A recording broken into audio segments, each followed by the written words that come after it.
Bonjour à toutes et à tous, bienvenue sur le podcast Diagonaliste dédié aux diagonales de France, randonnée de longue distance à vélo. Je suis Marc Jacquemont et je vous accompagnerai lors de ces aventures. Aujourd'hui, nous avons le grand plaisir d'accueillir Eric, plus connu sous le pseudo de Eric Cyclogrimpeur, un diagonaliste chevronné avec une forte expérience en longue distance, qui partagera son expérience notamment sur la diagonale Brest-Strasbourg. Avant de plonger dans cette diagonale, bonjour Eric, merci de participer à ce podcast. Peux-tu te présenter? Bon, bonjour Marc, je suis Eric, j'ai 61 ans. Je suis issu du milieu cyclosportif au départ et je suis venu à la longue distance au fur et à mesure des cyclosportifs puisque je m'inscrivais surtout sur les cyclosportifs, les grands fonds d'eau. J'ai participé notamment à des marmottes des Alpes, marmottes des Pyrénées, des Trois Ballons. Et puis petit à petit, sur mes entraînements, je me suis inscrit sur les dos des Codax, j'ai fait des 200, des Melun-Tours, Melun-Nevers, Melun-La Bressonnec même, puisque j'ai fait un 460 km. Et puis petit à petit, le chemin se faisant, j'ai glissé vers les épreuves, et notamment les premières races à cross Île-de-France avec des épreuves de 500 km. Ensuite, la Race Across Paris, où j'ai fait l'épreuve de 500, puis 2000. J'ai participé plusieurs fois sur l'épreuve de 1000. Et ensuite, la Race Across France, 1000 km et 2500 km. Je participe également, alors je suis un peu éclectique hein, dans ma pratique, sur des épreuves plutôt randonnées permanentes, comme la Normandie 4 historique ou le Rail Bike Qatar Challenge. J'ai également fait la Cerbère-Hendaye, ah oui, c'est important de le dire, Cerbère-Hendaye et Thonon-Antibes et Thonon-Trieste. Voilà. Par exemple, sur la Normandie 4, j'ai apprécié parce que la Normandie 4 a fait 1500 km, à peu près le parcours normal. Et le parcours passe par Versailles pour les franciliens. Bon, moi, j'ai dit, allez, je vais rallonger le parcours. Je suis parti de chez moi, donc de Melun. Et au final, je finis avec un kilométrage à 1800 km. Voilà, histoire de s'amuser un peu plus. Je peux à me présenter comme ça. Et puis, si je suis aussi membre du club des 100 cols, donc j'aime bien grimper, d'où mon surnom d'ailleurs, hein, le Eric Cyclogrimpeur. Alors, je suis pas un pur grimpeur de fait de mon poids, mais par contre, j'aime bien quand ça grimpe et grimper à mon rythme. Et puis, essayer de récolter des cols pour le challenge des 100 cols. C'est aussi important. Et puis, c'est de prendre du plaisir sur le vélo, hein. Eric, tu Voilà. m'as cité beaucoup de randonnées et tu m'as pas cité Paris-Brest-Paris. Non, c'est vrai. Alors, j'y pense, hein, peut-être qu'un jour, je vais aller dessus. Pour l'instant, non. J'étais plutôt jusqu'à maintenant sur les épreuves chronométrées, les randonnées permanentes. Là, j'ai glissé sur les diagonales. Ma première diagonale m'a bien plu, hein, Brest-Strasbourg. D'ailleurs, une deuxième est prévue. Et peut-être qu'un jour, oui, j'y vais aller sur Paris-Brest-Paris. Pourquoi pas? Alors, cette première diagonale Brest-Strasbourg, t'es passé d'épreuve avec de nombreux autres participants à une diagonale que tu as choisi de faire tout seul. Comment tu as fait ce choix? Maintenant, je vais faire une diagonale. Alors, en fait, bon, j'ai eu en 2023 un petit souci de santé qui a été détecté et j'ai voulu changer un peu de format pour me recentrer sur une épreuve un peu plus intimiste, puisque sur la diagonale, on est seul. Alors, on peut aussi le faire en duo ou en équipe, mais là, on peut la faire seul. Alors que sur les épreuves chronométrées, on est très nombreux, hein. Sur les 1000, on peut être plus de 100. Sur la 2500, sur la REF, c'est pareil, on est plus de 100. Et là, je voulais être un peu tout seul pour essayer de me retrouver sur le vélo, de retrouver ce plaisir d'être seul, de vivre l'aventure pleinement, de méditer, de penser à rien aussi, parce que des fois on peut penser à rien sur un vélo, juste s'imprégner des paysages. Donc voilà, c'est cette envie-là qui m'a conduit à aller sur les diagonales en 2024. Par rapport aux autres épreuves faites jusqu'à présent, le parcours est souvent imposé. Là, la diagonale, tu l'as construit, toi, ton parcours. Oui, alors c'est aussi ça qui m'a attiré sur les diagonales. En fait, pour moi, l'aventure se vit déjà lorsqu'on crée le parcours. On le trace sur une carte. On imagine déjà ce que l'on va pouvoir voir, les monuments, les paysages. Il faut trouver la bonne route, l'équilibre, le subtil équilibre entre la distance et le dénivelé, parce qu'il y a aussi le délai à tenir. Et puis, il faut aussi travailler sur la longueur des étapes, sur les points de contrôle, rechercher les points de contrôle les plus adaptés en tenant compte de la distance qui nous est imposée d'un point de contrôle tous les 120 km. Donc, cette conception-là, pour moi, c'est aussi le début de l'aventure, bien avant d'appuyer sur les pédales en partance de Brest.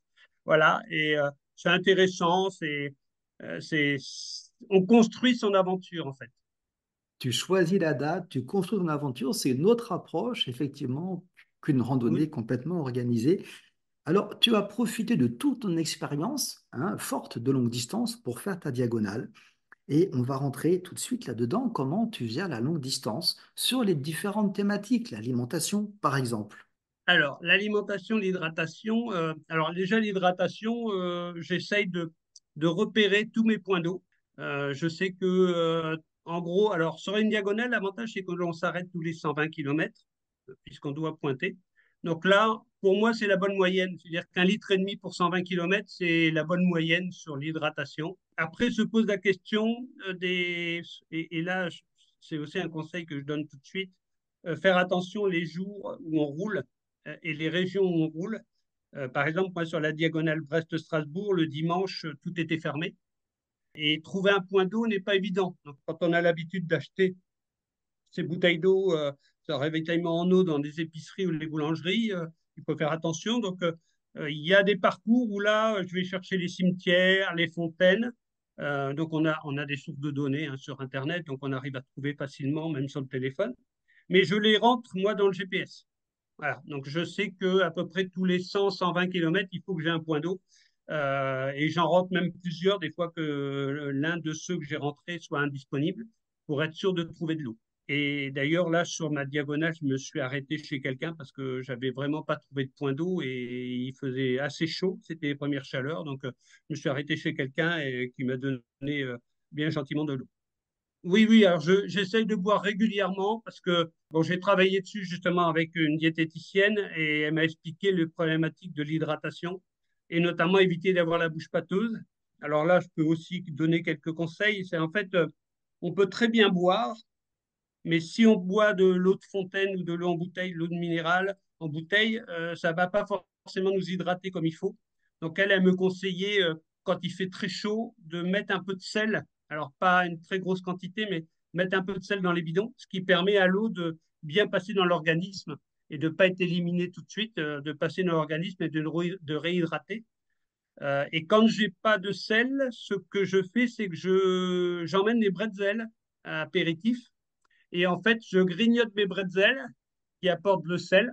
Chaque petite poignée de bretzel que je mange, je bois. Et en fait, le mélange se fait dans l'estomac. Mais enfin, ce qu'il faut, c'est apporter une nourriture un peu salée avec de l'eau pour que, effectivement, l'eau passe bien et qu'elle ne soit pas éliminée de suite sans nous réhydrater.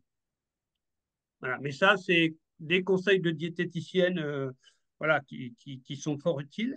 Et donc, justement, pour l'alimentation solide, bon, généralement, j'essaye de prendre un déjeuner assez copieux.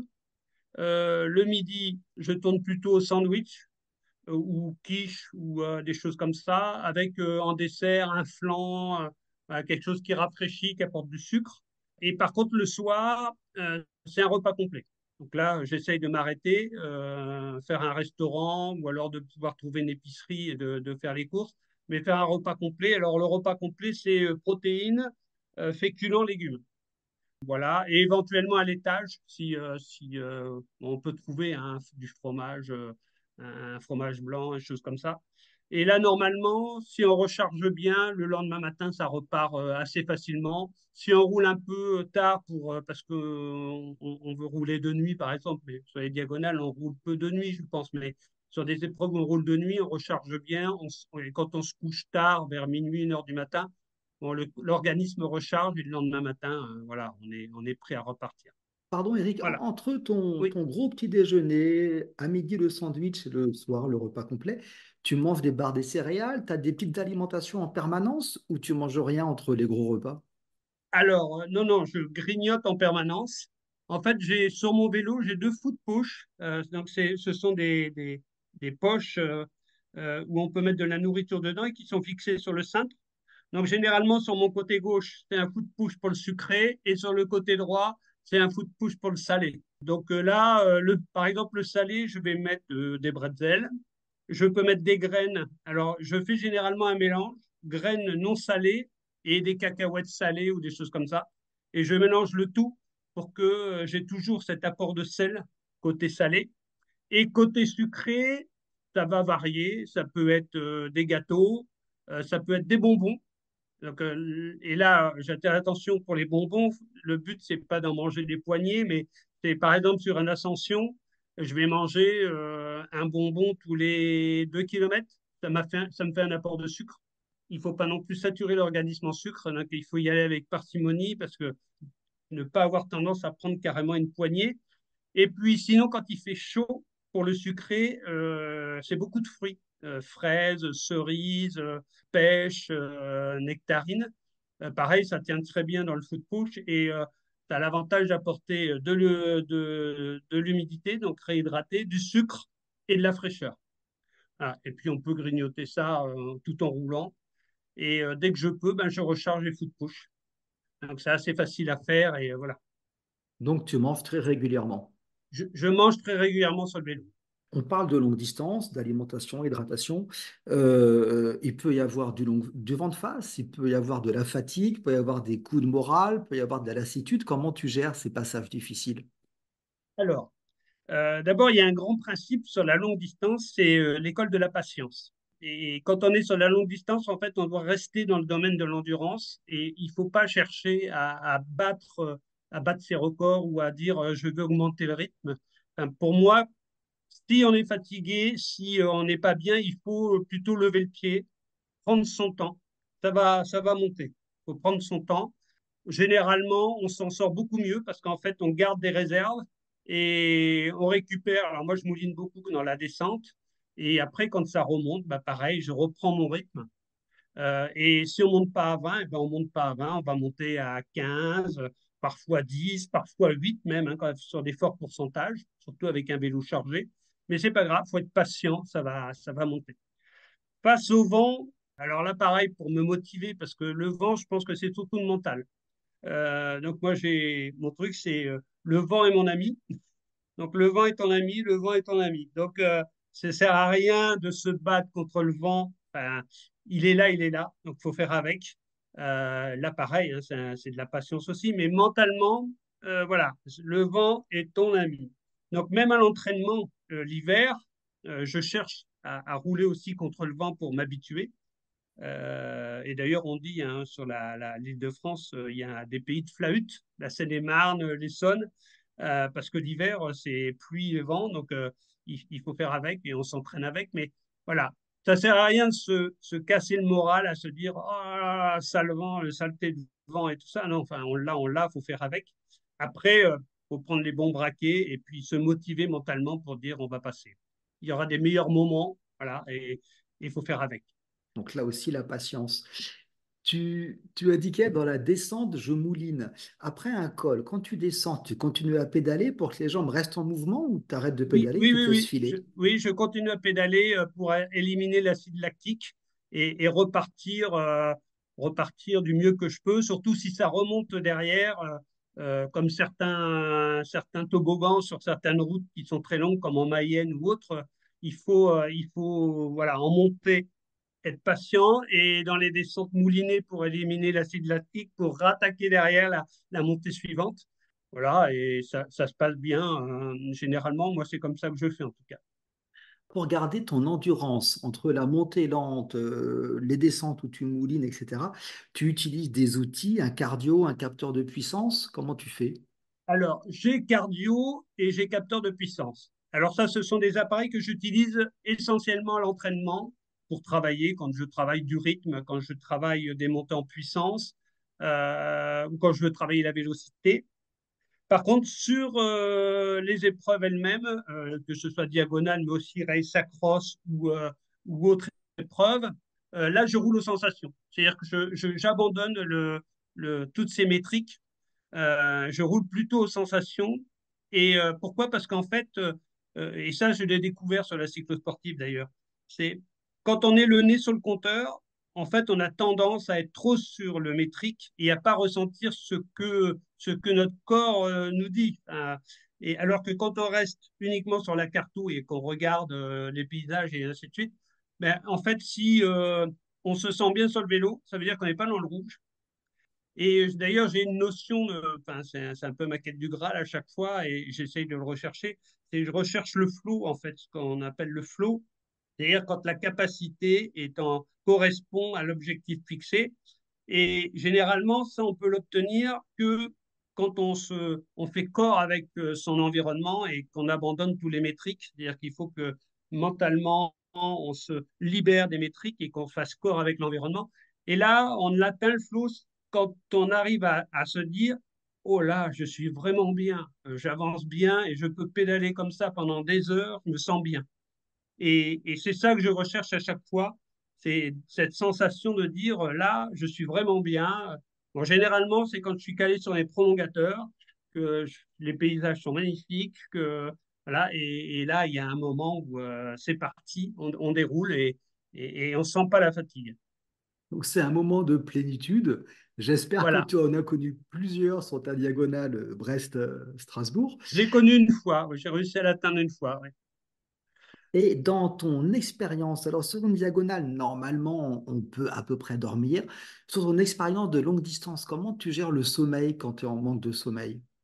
Déjà, alors sur les épreuves chronométrées, moi, ce que j'ai la capacité à faire avec l'expérience, c'est de faire des nuits de 3 heures et d'enchaîner la nuit suivante de seulement 1 heure de sommeil. Donc, d'enchaîner comme ça, donc une nuit à 3 heures, une nuit d'une heure de sommeil pour tenir les délais sur les épreuves chronométrées. Sur une diagonale, c'est quand même plus simple parce qu'on peut dormir plus longtemps la nuit. Et alors, je ne conseille pas sur une diagonale hein, de dormir que 3 heures parce qu'en plus, ça ne sert à rien. Et il faut bien avoir à l'esprit que plus on dort, mieux on roule. Voilà. Donc moi, ce que je fais pour dormir, c'est que j'ai retenu d'ailleurs le conseil d'Alain Lomaillet, parce que c'est lui qui me l'avait donné, ce conseil-là, de réserver des Airbnb où on peut arriver à toute heure et repartir à toute heure. Et du coup, je cale mon programme sur les journées de 300 km. Et la nuit, en fait, je sais que j'aurai un toit. Et là, je cale mes horaires d'arrivée. Ben, je cale surtout mes horaires de départ par rapport au programme de la journée suivante. Et j'arrive à dormir 5 à 6 heures par nuit sur une diagonale en me levant pour un départ vers 4 heures du matin en sachant que là, sur la diagonale, j'ai un peu glissé pour faire 5 heures l'avant-dernière nuit et 6 heures la dernière nuit. Est-ce Voilà. que tu es à la chasse des temps d'arrêt? Tu limites au maximum tous tes temps d'arrêt sur tes étapes? Alors, non. Ben, j'essaye d'optimiser sur de ne pas passer trop de temps sur les arrêts. J'ai limité les photos. Euh, Limiter les photos, c'est mon chat, excuse-moi. J'ai limité les photos parce que on passe beaucoup de temps à faire des photos. Et puis là, par contre, à chaque fois qu'on s'arrête pour une photo, c'est très long. Par contre, j'optimise pas les arrêts. C'est-à-dire que si j'ai faim, je m'arrête. Voilà. Si j'ai besoin de faire une pause à un bar parce que j'ai envie d'un diabolomante, alors ce diabolomante, c'est ma boisson préférée sur du long, ben, je m'arrête. Si je veux un café, je m'arrête. Après, je ne vais pas passer mon temps à m'arrêter non plus. Mais il faut aussi se faire plaisir. C'est-à-dire que si on se met trop de contraintes en disant j'optimise à fond les arrêts, au bout d'un moment, on n'a pas de plaisir à rouler. Je crois que quand on a vraiment besoin de quelque chose qu'on Hmm. ressent, j'ai besoin de boire un café, j'ai envie de boire un café, ben arrête, faut s'arrêter de boire un café. Voilà, faut pas dire je vais optimiser mon arrêt, c'est pas le point de contrôle et tout. Non, faut s'arrêter, il faut prendre ce que l'on a envie de prendre et on repart beaucoup mieux derrière. Alors que quand on se restreint, Hmm. au bout d'un moment, ça devient lassant parce qu'on n'y prend pas de plaisir. Donc le confort est important et savoir Voilà, le s'arrêter. confort et voilà. Alors, ta première diagonale s'est très bien passée. Brest-Strasbourg. Est-ce que en arrivant à Strasbourg, tu as eu l'occasion de rencontrer Jocelyne, très connue ou pas? Oui, Oui, j'ai rencontré Jocelyne. Alors, c'est vraiment quelqu'un qui est merveilleuse, hein. D'abord, elle vient nous chercher sur la route et puis son accueil est vraiment chaleureux. Enfin, elle fait preuve d'une disponibilité incroyable et puis elle est aux petits soins pour nous, hein. Alors, si Jocelyne elle m'entend, encore merci Jocelyne pour tout ton accueil. Bon, je suis arrivé moi à 14 heures et donc Jocelyne m'a guidé déjà dans Strasbourg et là c'est pas simple, j'avoue. Moi qui ai l'habitude de rouler dans Paris, j'ai trouvé que rouler dans Strasbourg était pas simple en vélo. Faut chercher le passage des pistes cyclables puisqu'on passe un coup de la route, du trottoir, une piste dédiée, on revient sur la route. Voilà. Et Jocelyne sait bien nous guider dans tout ce méandre de voies pour nous conduire à ce commissariat où il faut pointer pour finaliser son parcours. Et puis après, il y a l'accueil. C'est-à-dire que Jocelyne nous emmène chez elle et là, elle est aux petits soins. Est-ce que tu vas à boire? Est-ce que tu vas à manger? Donc, moi, j'ai eu le droit au flamencuche l'après-midi, le beka-off le soir. Donc, voilà. Et le petit déjeuner le lendemain matin qui est copieux. Voilà. Donc, non, elle est géniale. Vraiment, Jocelyne, de nouveau, merci, merci pour cet accueil. C'est c'est une belle conclusion de Brest, Strasbourg ou de notre diagonale qui arrive à Strasbourg d'être accueilli par Jocelyne. Et le récit, tu as déjà fait ton récit? Non, c'est trop récent, hein. Tu l'as fait là Non, vraiment il n'y a pas c'est longtemps. récent. Hmm. J'ai déjà des idées, hein, mais c'est récent. Alors moi, Mhm. j'ai un site, hein, j'ai un blog, le récit va servir aux deux, au blog, et puis à l'obligation de faire un récit pour la diagonale. J'ai déjà quelques idées de conception, mais il va pas tarder de sortir, mais il faut que je me mette dessus, c'est vraiment récent.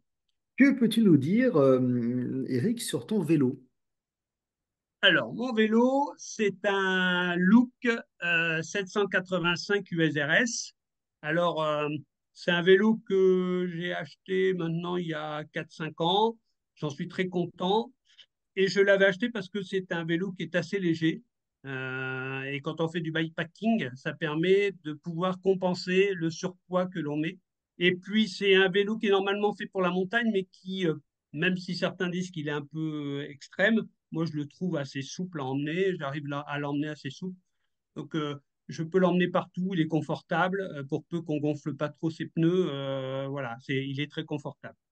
Et en sachant qu'après, quand je rajoute mes sacoches de bikepacking, bah, ça l'alourdit, mais au contraire, ça me permet de limiter quand même le poids total, donc d'avoir un vélo léger qui répond bien. Voilà. Et donc, en bikepacking, alors d'abord, il est équipé de prolongateurs. Et en bikepacking, j'ai une sacoche de prolongateurs de la marque Crestap. Généralement, c'est ma chambre à coucher. Donc, dedans, il y a tout ce qu'il faut pour dormir, y compris une paire de chaussures de trail minimaliste, ce qu'on appelle des chaussures nu-pieds, pieds nus plutôt, euh, qui sont très fines, avec une semelle qui protège bien.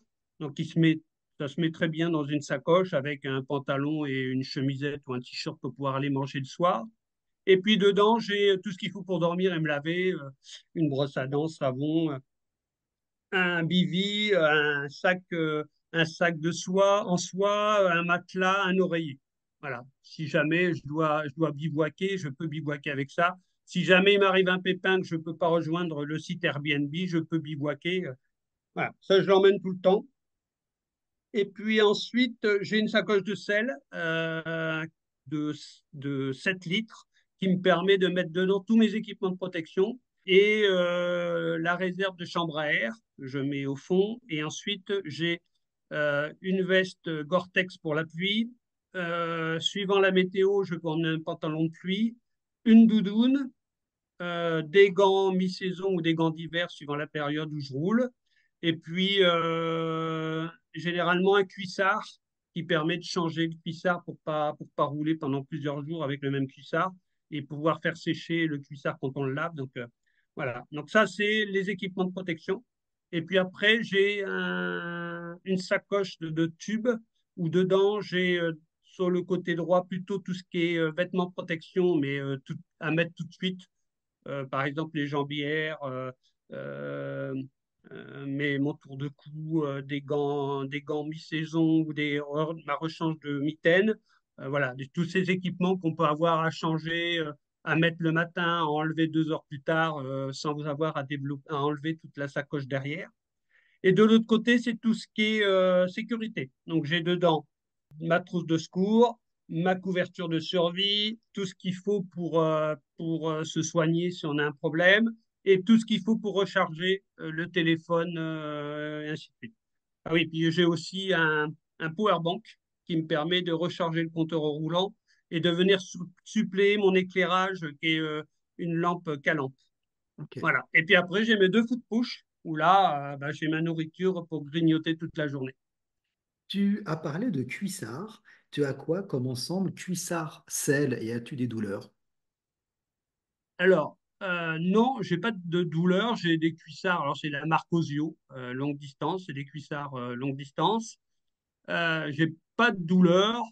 Après, j'ai forcément, au bout de 1 000 kilomètres, on a les fesses un peu talées, mais j'ai pas de plaies, j'ai pas de frottement, j'ai pas tout ça. Et par contre, un des conseils qu'on peut donner surtout, c'est de pas trop gonfler les pneus. En fait, on gagne beaucoup en confort quand on gonfle pas trop les pneus, puisqu'en fait, on limite les vibrations, on limite un peu les chocs. Et du coup, ça passe très bien avec un cuissard Osio, sans gonfler trop les pneus, une selle bien réglée. Voilà, ça passe très bien. Et alors, tu gonfles à combien, toi, pour quelle section? Alors, moi, je suis en 28 et je gonfle à maxi 5 bars. 5. Ouais, ouais, Ok. ouais. Et ça passe très bien. Il y a une grosse différence entre 5 et 6 en termes de vibration et de confort, hein. Oui, oui, oui. Et puis, le pneu s'écrase pas, hein. Pour moi, Mm. il s'écrase pas dans les descentes ou dans les virages. Ça passe très bien. Ça vibre, filtre bien les vibrations Mhm. et j'ai jamais eu de soucis. Voilà. Très bien, très bonne chose. Ok, t'es adepte de la pommade pour les fesses ou pas? Vu que tu n'as pas de douleur, t'en mets pas, tu mets rien du tout. Non, alors je mets. Alors là, pareil, ça m'était arrivé ça sur la Normandie 4, j'avais eu avec la chaleur. Alors j'en emmène hein, quand même, parce qu'avec la chaleur, quand on sue beaucoup, on peut avoir des irritations. Et puis, il y a un autre souci aussi, c'est que plus on avance, on a tendance à maigrir sur le vélo et parfois le maillot n'adhère plus forcément au corps comme au départ et ça peut créer des petits frottements à certains endroits. Et j'avais tendance auparavant à mettre de la pommade grasse. Et en fait, c'est une grave erreur. Il y a une pharmacienne qui m'a dit, mais vous faites une grave erreur parce qu'en fait, la graisse est absorbée par le tissu et elle protège pas la peau. Et donc, je mets du Bariéderme, qui est une pommade à base d'eau, qui est pas grasse du tout et qui protège bien. Ça fait un filtre et en plus, elle est cicatrisante. Donc, elle est apaisante et elle fait un filtre contre les irritations. Et j'ai un tube de Bariéderme. Tu as parlé de prolongateur. Peux-tu me donner pour toi les deux ou trois avantages du prolongateur? Alors, pour moi, il y a déjà le fait de pouvoir changer la position des mains. Voilà. Je sais que lorsque j'utilisais pas de prolongateur, j'avais souvent ensuite, à la fin des épreuves, une insensibilité sur les 2 derniers doigts de chaque main. Qu'en fait, on écrase les nerfs et cette insensibilité pouvait durer jusqu'à 3 mois. Donc, c'est vraiment désagréable. Là, l'avantage des prolongateurs, c'est qu'on peut changer les positions de main sur le cintre, soit les cocottes, soit en bas du cintre, soit le prolongateur. Et j'aurais même tendance à dire que pour ma part, je roule quasiment 80% sur le prolongateur. C'est-à-dire qu'il y a qu'en montée où je mets sur les cocottes et encore sur certains toboggans. Quand j'ai trouvé le bon rapport qui me permet de bien monter, je reste sur les prolongateurs. C'est-à-dire que je change très peu de vitesse à ce moment-là et je reste beaucoup sur les prolongateurs. Voilà. Et alors ça, c'est la première chose. Et la deuxième chose, c'est face au vent, justement, on en parlait tout à l'heure. Bah, le fait de se mettre sur les prolongateurs, ça permet aussi de mieux passer dans le vent, surtout les vents de face ou les vents 3/4 face, parce qu'en fait, on est sur une position un peu plus aérodynamique. Et alors là, par contre, j'ai fait déjà les tests. On peut gagner facilement jusqu'à 5 km/h voilà, sur une position plutôt relevée par rapport au prolongateur. Donc c'est vrai qu'il vaut mieux être face au vent, il vaut mieux se mettre sur prolongateur. Tu n'as pas de problème de cervical en étant à 80% du temps en prolongateur, comme ça? Non, non, non, du tout. Alors après, je fais beaucoup d'étirements quand je m'entraîne, étirements ou yoga. Donc voilà, j'essaye de travailler là-dessus. Donc non, non, j'en ai pas. Et il peut arriver des soirs que je sois un peu fatigué, donc je fais quelques étirements d'épaule, de nuque, et ça passe très bien. Penses-tu à un autre point important, que ce soit en conseil ou sur ton vélo, à indiquer comme à nos auditeurs? Alors sur le vélo, alors si, alors, un outil tout bête, hein, mais c'est vrai que ça fait beaucoup parler quand ils voient le vélo. Mais alors moi j'ai monté de toutes pièces parce que ça n'existe pas un petit tube en tulle, euh, un espèce de filet qui a été cousu maison, hein. En fait, ça prend les sangles pour pas que ça glisse.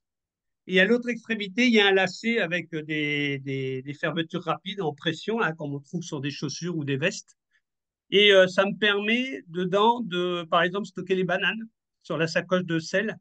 C'est-à-dire que quand on fait les courses, on ne sait jamais où mettre les bananes. Ben, en fait, je desserre mon tube, je glisse les bananes là-dedans, je resserre et ça me permet de transporter les bananes, de transporter mon gilet fluo la journée, de transporter tout ce que je peux avoir besoin, mais je ne sais pas où le mettre parce que sur le vélo, une fois qu'on a chargé, c'est difficile. Bah, du coup, j'ai rajouté ça sur ma sacoche et c'est vrai que ça fait beaucoup parler, mais c'est très pratique.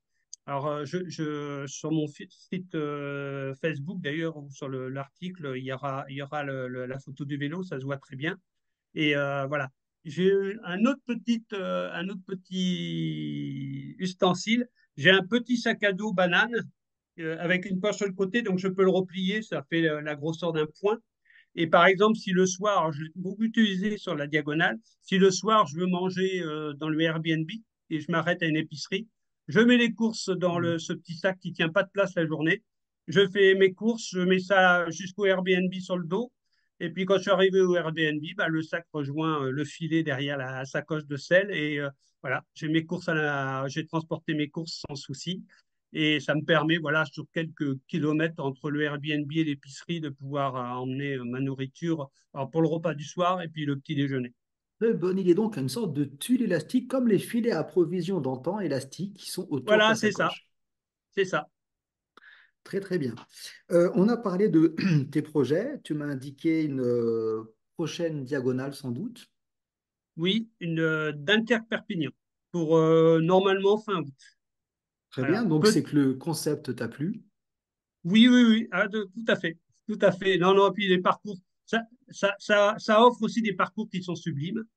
En fait, le principe des diagonales est très bien parce que on traverse d'est en ouest, de nord en sud.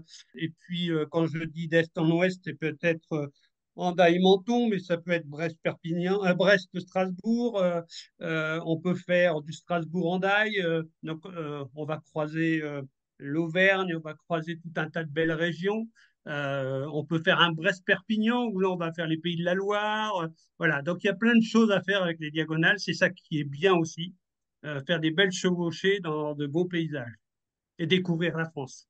Alors justement, quel conseil pourrais-tu donner à quelqu'un après tout ce que tu as donné qui souhaite se lancer dans sa première diagonale et qui n'ose pas?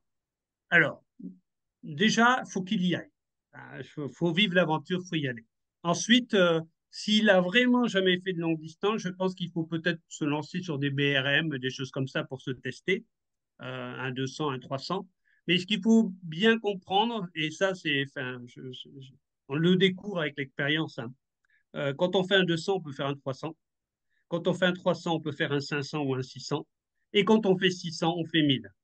Hein, parce que ça commence à être la même gestion. Donc, si on hésite, il ne faut pas hésiter à aller sur les BRM pour se tester, voir si ça plaît, si, voilà. Et après, enfin, quand on a fait un 600, enfin, moi, c'est ce que je dis. Alors, sur les rails sacros, là, on était aussi, pour ceux qui faisaient les plus longues distances, des conseillers.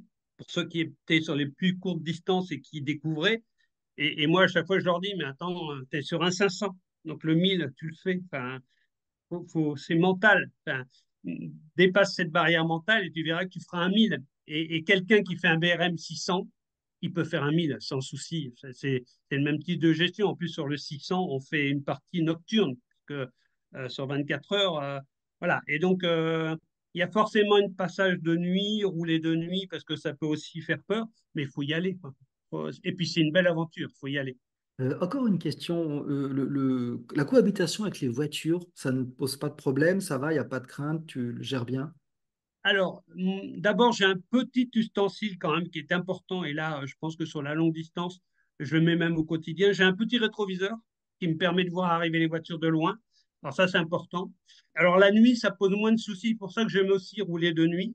Ça me pose moins de soucis parce qu'on les voit arriver de loin. La journée, c'est plus délicat, surtout s'il y a une circulation qui est assez intense. Il vaut mieux avoir un rétroviseur pour voir les voitures qui arrivent derrière et essayer d'anticiper. Et notamment lorsque l'on travaille, on traverse les zones urbaines. Je sais que moi j'ai traversé des villes comme Alençon, Chartres, et ainsi de suite.